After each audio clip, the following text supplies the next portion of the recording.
আজকে আমার রেসিপি আলু ফুলকপি দিয়ে রুই মাছের ঝোল। সারা বছর তো রুই মাছ আমরা অনেকেই খাই, কিন্তু শীতকালে ফুলকপি দিয়ে রুই মাছের স্বাদই আলাদা হয়। তাই আপনাদের সাথে আজ শেয়ার করব আলু ফুলকপি দিয়ে রুই মাছের ঝোল।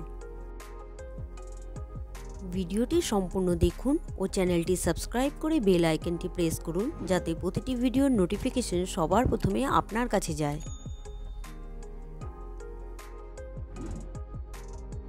তাহলে এই রান্নাটা শুরু করা যাক। আমি রুই মাছের ঝোল বানাবো, যেহেতু সেজন্য নিয়ে নিয়েছি রুই মাছ। আমি 6 পিসের মতো রুই মাছ নিয়েছি, ধুয়ে পরিষ্কার করে রেখেছি। দিয়ে দিচ্ছি নুন আর হলুদ দিয়ে একটু মেখে নেব। ভালো করে নুন হলুদ দিয়ে মেখে নিয়েছি। এবার রুই মাছগুলো আমি ভেজে নেব।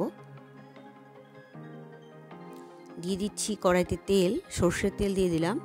এবার মাছগুলো আমি একে একে ভেজে নেব।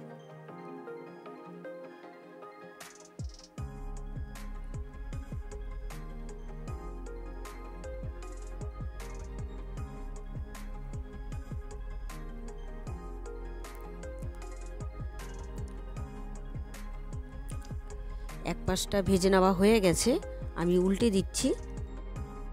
মাছগুলো ভেজে নেওয়া হয়ে গেছে, আমি নামিয়ে নিচ্ছি। আমি বাকি মাছগুলো ভেজে নিয়েছি। এবার ওই মাছ ভাজার তেলে দিয়ে দিচ্ছি আলু, লম্বা করে কেটে রাখা আলু। আলুগুলোর মধ্যে আমি নুন হলুদ দিলাম না, যেহেতু মাছ ভাজার তেলেই অনেকটা নুন হলুদ আছে। এবার দিয়ে দিচ্ছি ফুলকপি, ছোট করে কেটে রাখা ফুলকপিগুলো ভেজে নিচ্ছি। ফুলকপির মধ্যে আমি একটু হলুদ দিয়ে দিচ্ছি। একটু নাড়াচাড়া করে হালকা একটু ভেজে আমি নামিয়ে নেব। ফুলকপিগুলো ভেজে নেওয়া হয়ে গেছে, আমি নামিয়ে নিচ্ছি।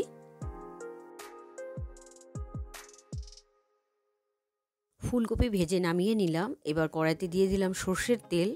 ফোড়ন হিসেবে এখানে দিয়ে দিলাম জিরে, আর দুটো পেঁয়াজ বেটে রেখেছিলাম, সেই পেঁয়াজটা আমি দিয়ে দিচ্ছি তেলে।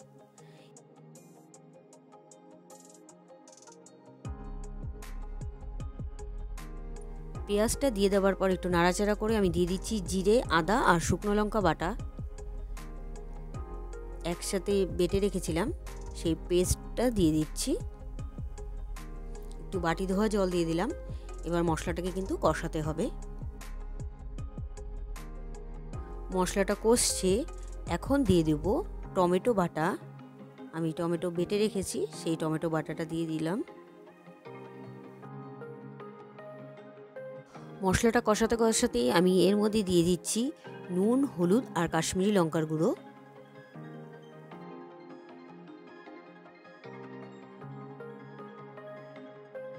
আমার সব মশলা দেওয়া কমপ্লিট হয়ে গেল।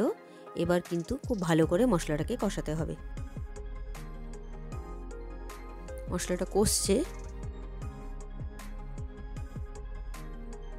মশলাটা কষে গেছে। এখন দিয়ে দিতে হবে ভেজে রাখা আলু আর ফুলকপি। এবার ফুলকপি আর আলুর সাথে মশলাটাকে খুব ভালো করে মিলিয়ে দিতে হবে। একটু নাড়াচাড়া করে তারপর আমি জল দিয়ে দেব।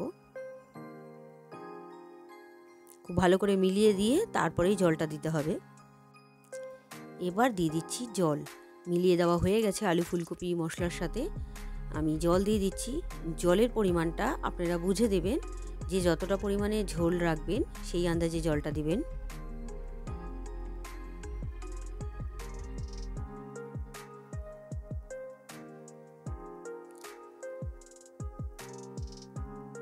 আলু ফুলকপিটা যাতে সেদ্ধ হয় সেই পরিমাণেই জলটা দিতে হবে। আমি যদিও হালকা করে একটু ভেজে নিয়েছি। এবার ফোটার অপেক্ষা, ঝোলটা ফুটে গেছে। একটু ফুটে গেলেই আমি এর মধ্যে ভেজে রাখা রুই মাছগুলো দিয়ে দিচ্ছি।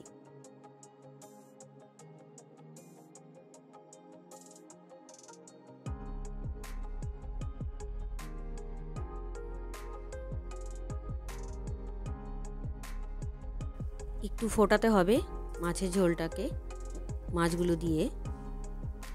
এবার নামিয়ে নেব। নামিয়ে নেওয়ার আগে দিয়ে দিচ্ছি ধনেপাতা কুচি। ধনেপাতা কুচি দিয়ে আমি গ্যাসটা অফ করে দিলাম।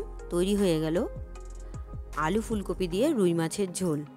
রেসিপিটা আপনাদের কেমন লাগলো অবশ্যই কমেন্ট করে জানাবেন।